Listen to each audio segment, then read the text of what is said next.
ಶುಭೋದಯ, ನಮಸ್ಕಾರ. Welcome to YoYo Kannada. ಬನ್ನಿ ಈಗ ನೋಡೋಣ ಚಿನ್ನಿವಾರಪೇಟೆಯಲ್ಲಿ ಚಿನ್ನದ ಬೆಲೆ. 2 ದಿನಗಳಿಂದ ಏರಿಕೆ ಕಂಡಿದ್ದ ಬೆಳ್ಳಿ ಬೆಲೆ ಇಂದು ದಿಢೀರಂತ ಕುಸಿತ ಕಂಡಿದೆ. 1 ಕೆಜಿ ಬೆಳ್ಳಿ ಬೆಲೆಗೆ 700 ರೂಪಾಯಿ ಇಳಿಕೆಯಾಗಿದೆ. ಮತ್ತೊಂದು ಕಡೆ ಸತತವಾಗಿ 3ನೇ ದಿನ ಚಿನ್ನದ ಬೆಲೆ ಏರಿಕೆಯಾಗಿದೆ. ಕಳೆದ 2 ದಿನಗಳಲ್ಲಿ 10 ಗ್ರಾಂ 24 ಕ್ಯಾರೆಟ್ ಚಿನ್ನದ ಬೆಲೆ 1400 ರೂಪಾಯಿ ಏರಿಕೆಯಾಗಿದೆ. ಇಂದು ಮತ್ತೆ 330 ರೂಪಾಯಿ ಏರಿಕೆಯಾಗಿದೆ. ಇನ್ನು ಬೆಂಗಳೂರಲ್ಲಿ 22 ಕ್ಯಾರೆಟ್ನ 10 ಗ್ರಾಂ ಚಿನ್ನದ ಬೆಲೆ 64,800 ರೂಪಾಯಿ ಆಗಿದ್ರೆ 10 ಗ್ರಾಂ 24 ಕ್ಯಾರೆಟ್ ಚಿನ್ನದ ಬೆಲೆ 70,690 ಇದೆ. ಪ್ರತಿ ಕೆಜಿ ಬೆಳ್ಳಿ ಬೆಲೆ 91,000 ರೂಪಾಯಿಗೆ ತಲುಪಿದೆ. ಮೈಸೂರು, ಮಂಗಳೂರು, ಬಳ್ಳಾರಿ, ದಾವಣಗೆರೆ ಸೇರಿದಂತೆ ರಾಜ್ಯದ ಪ್ರಮುಖ ನಗರಗಳಲ್ಲಿ ಒಂದೇ ಬೆಲೆ ಇರಲಿದೆ. ಮಜೂರಿ, ಇತರ ಶುಲ್ಕಗಳು ಹಾಗೂ ಇನ್ನಿತರ ದರಗಳು ನಗರದಿಂದ ನಗರಕ್ಕೆ ಬದಲಾಗಬಹುದು. ಚೆನ್ನೈನಲ್ಲಿ 22 ಕ್ಯಾರೆಟ್ನ 10 ಗ್ರಾಂ ಚಿನ್ನಕ್ಕೆ 64,600 ಆಗಿದ್ದು 24 ಕ್ಯಾರೆಟ್ನ ಚಿನ್ನದ ಬೆಲೆ 70,470 ರೂಪಾಯಿ. ರಾಷ್ಟ್ರ ರಾಜಧಾನಿ ದೆಹಲಿಯಲ್ಲಿ 10 ಗ್ರಾಂ 22 ಕ್ಯಾರೆಟ್ ಚಿನ್ನದ ಬೆಲೆ 64,950 ರೂಪಾಯಿ. ಇನ್ನು 10 ಗ್ರಾಂ 24 ಕ್ಯಾರೆಟ್ ಚಿನ್ನದ ಬೆಲೆ 70,840 ರೂಪಾಯಿ. ಯುಎಸ್ ಫೆಡರಲ್ ರಿಸರ್ವ್ ನ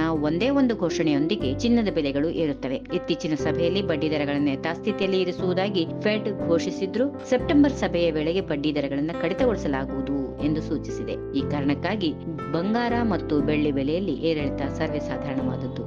ಈ ವಿಡಿಯೋ ನಿಮಗೆ ಇಷ್ಟವಾದಲ್ಲಿ ಲೈಕ್ ಮಾಡಿ, ಶೇರ್ ಮಾಡಿ, ಸಬ್ಸ್ಕ್ರೈಬ್ ಮಾಡಿ.